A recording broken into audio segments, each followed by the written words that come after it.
Bem-vindos ao nosso curso sobre quem é Jesus. Estamos na nossa segunda aula, o anúncio do nascimento de João Batista e de Jesus, ponto 1, a caracterização literária dos textos. A gente vai fazer um estudo então sobre Evangelho de São Lucas, o primeiro capítulo e o segundo capítulo, em que vai tratar do anúncio de João Batista e do anúncio também do nascimento de Jesus. No início da atividade de Jesus, os 4 evangelhos colocam a figura de João Batista e apresentam-no como seu precursor. São Lucas antecipou a ligação entre as duas figuras e suas respectivas missões, colocando-a na narração da infância de ambos. Já na concepção e no nascimento, Jesus e João são postos em relação entre si. Antes de nos debruçarmos sobre o conteúdo dos textos, é necessária uma breve alusão à sua caracterização literária. Tanto em Mateus como em Lucas, embora de modo diferente, os acontecimentos da infância de Jesus estão intimamente relacionados com palavras do Antigo Testamento. Mateus justifica para o leitor tais ligações, indicando uma a uma as citações correspondentes do Antigo Testamento, ao passo que Lucas fala dos eventos com palavras do Antigo Testamento, com alusões, que no caso concreto muitas vezes podem ser quase que acidentais e nem sempre documentáveis enquanto tal, mas que no seu conjunto formam inconfundivelmente o tecido dos textos. Na base de Lucas parece haver um texto hebraico.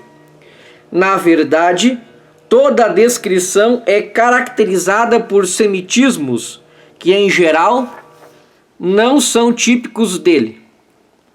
Procurou-se compreender a caracterização destes 2 capítulos, Lucas 1 e 2, a partir de um gênero literário hebraico antigo, designando-os como um midrax agádico, isto é, uma interpretação da Sagrada Escritura através de narrações.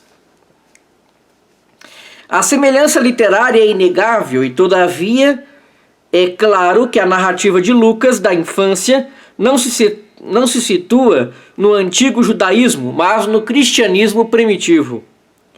Trata-se de algo mais. Aqui se narra uma história que explica a Escritura e vice-versa. Aquilo que quis dizer a Escritura em muitos lugares, só agora se torna visível por meio dessa nova história. Trata-se de uma narração que nasce totalmente da palavra e, todavia, é precisamente ela que dá à palavra aquele seu sentido pleno, que antes não era ainda reconhecível. A história aqui narrada não é simplesmente uma ilustração das palavras antigas, mas a realidade que as palavras aguardavam. Essa realidade, nas palavras em si mesmas, não era reconhecível, mas as palavras alcançam o seu significado pleno através do evento em que elas se tornam realidade. Sendo assim, pode-se perguntar: de onde Mateus e Lucas conhecem a história que narram? Quais são as suas fontes? A esse respeito, e com razão, Joaquim Ginilca diz que se trata evidentemente de tradições de família. Às vezes, Lucas alude ao fato de que precisamente Maria, a mãe de Jesus, era uma das suas fontes. O faz de modo particular em Evangelho de São Lucas, capítulo 2, versículo 51, quando afirma que sua mãe conservava a lembrança de todos esses fatos no seu coração. E também no Evangelho de São Lucas, capítulo 2, versículo 19. Só ela podia referir o evento da Anunciação que não tivera testemunhas humanas. Naturalmente, a exegese crítica moderna deixará entender que considera bastante ingênuas as deduções do gênero. Mas por que não deveria ter havido tal tradição, conservada e simultaneamente modelada teologicamente no círculo mais íntimo? Por que motivo deveria Lucas ter inventado a afirmação sobre a custódia das palavras e dos eventos no coração de Maria, se não houvesse a propósito qualquer referência concreta? Por que deveria falar do meditar de Maria sobre as palavras, se não se soubesse nada a respeito disso? E eu acrescentaria que a própria aparição tardia, sobretudo das tradições marianas, encontra a sua explicação na descrição da mãe e dos círculos ao seu redor. Os acontecimentos sagrados na manhã da sua vida não podiam tornar-se tradição pública enquanto ela mesma estivesse viva. Resumindo, Mateus e Lucas, cada um à sua maneira, queriam não tanto narrar histórias, mas escrever história. Uma história real, acontecida, embora certamente interpretada e compreendida com base na palavra de Deus.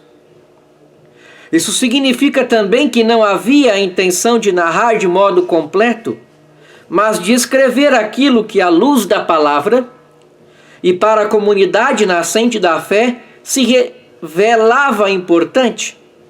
As narrativas da infância são história interpretada, e a partir da interpretação escrita e condensada. Entre a palavra interpretativa de Deus e a história interpretadora, existe uma relação recíproca. A palavra de Deus ensina que os eventos contêm história da salvação, que diz respeito a todos. Mas os próprios eventos desvendam, por sua vez, a palavra de Deus e levam agora a reconhecer a realidade concreta que se esconde nos diversos textos. Há de fato no Antigo Testamento palavras que ainda permanecem, por assim dizer, sem atribuição. Por exemplo, neste contexto, Marius Reiser chama a atenção para Isaías 53. O texto podia aplicar-se a diversas pessoas, por exemplo, a Jeremias. Mas o verdadeiro protagonista dos textos ainda se faz esperar. Só quando ele aparece é que a palavra recebe o seu significado pleno. Veremos que algo de semelhante se pode dizer de Isaías, capítulo 7, versículo 14. O versículo faz parte daquelas palavras que, de momento, ainda estão à espera da figura que se refere. A historiografia do cristianismo, das origens, consiste precisamente em atribuir o próprio protagonista a essas palavras ainda à espera. Foi a partir dessa correlação entre a palavra e a espera e o reconhecimento do seu protagonista finalmente aparecido que se desenvolveu a exegese tipicamente cristã, que é nova, permanecendo ao mesmo tempo totalmente fiel à palavra originária da Escritura. Na nossa próxima aula, continuando ainda então o anúncio do nascimento de João Batista e de Jesus, vamos então para o ponto 2, que é o anúncio do nascimento de João Batista. Quem quiser também depois poderá me acompanhar com a sua própria palavra, com a sua própria Bíblia, né, conforme a gente vai vendo e estudando. Muito obrigado pela sua atenção e até nossa próxima aula.